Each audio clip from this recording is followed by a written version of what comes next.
That Lass of LOWRIE'S by Francis Hodgson Burnett. Chapter 24. Not a pleasant road to travel at any time, the high road to Wigan was certainly at its worst tonight. Between 12 and 1 o'clock, the rain, which had been pouring down steadily with true English pertinacity for 2 days, was gradually passing into a drizzle, still more unpleasant.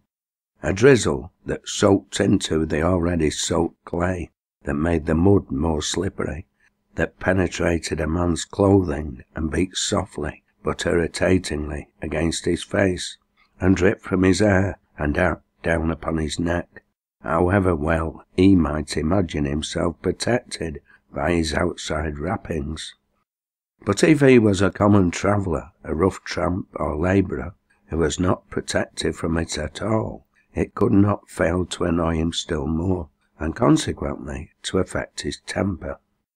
At the hour I have named, such a traveller was making his way through the mire and drizzle towards Wigan, a tramp in mud-splashed corduroy, and with the regulation handkerchief bundle tied to the thick stick which he carried over his shoulder.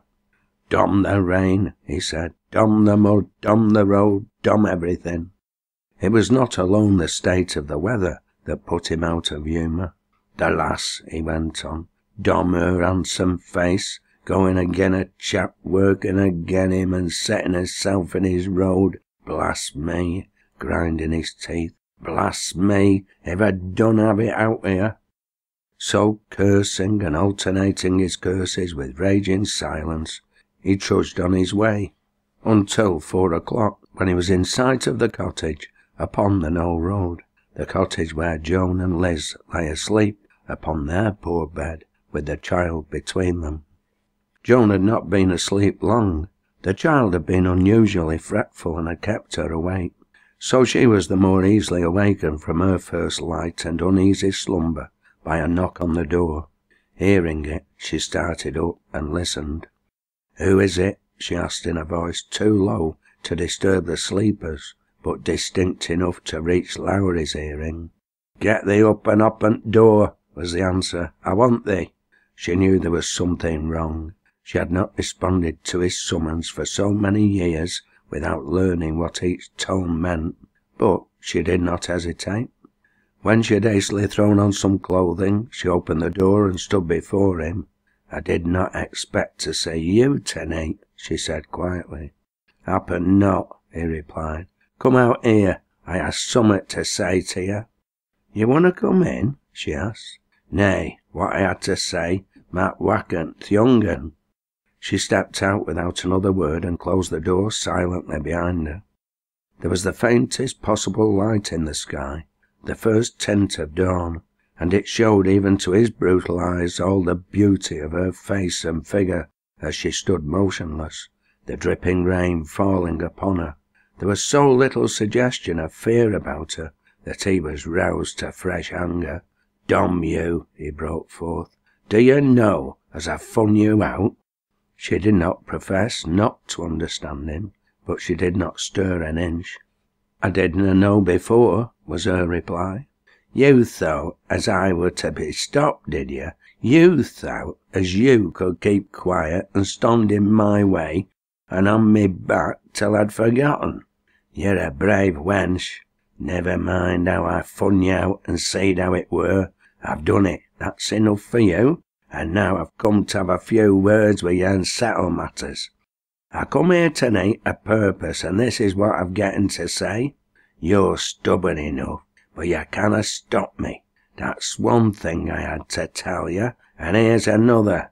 You're hard enough, and you're wise enough, but you're noan so wise as you think, for if you fancy as 100 years had made me forget, and what I have made up my mind to, and you're noan so wise as you think, for if you put yourself in my road, and here's another yet," clenching his fist, "if it were murder as I were gonna do, not as I say it is, but if it were murder itself, and you were in me way, there might be 2 blows struck instead of 1. There might be 2 murders done, and I wanna say which had come first, for I'll do what I've set my mind to, if I'm dommed to hell for it." She did not move nor speak. Perhaps because of her immobility, he broke out again. "What?" he cried.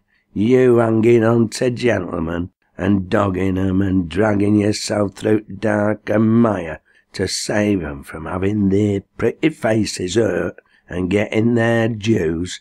You creeping behind a mon as cares no more for you than he does for the dirt at his feet, and as laughs 10 to 1 to know as you're ready to be picked up and thrown down at his pleasure.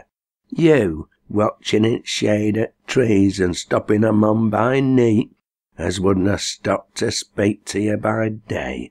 Dom you, there were ne'er a man in Riggin as dare touch you wi' yardstick until this chap come." "I've listened to you," she said. "Will you listen to me?" He replied with another oath, and she continued as if it had been an assent. "There's a few of them words as you've spoken as isna true, but there's others as is. It's true as I ha' set mysen to watch, and it's true as I mean to do it again.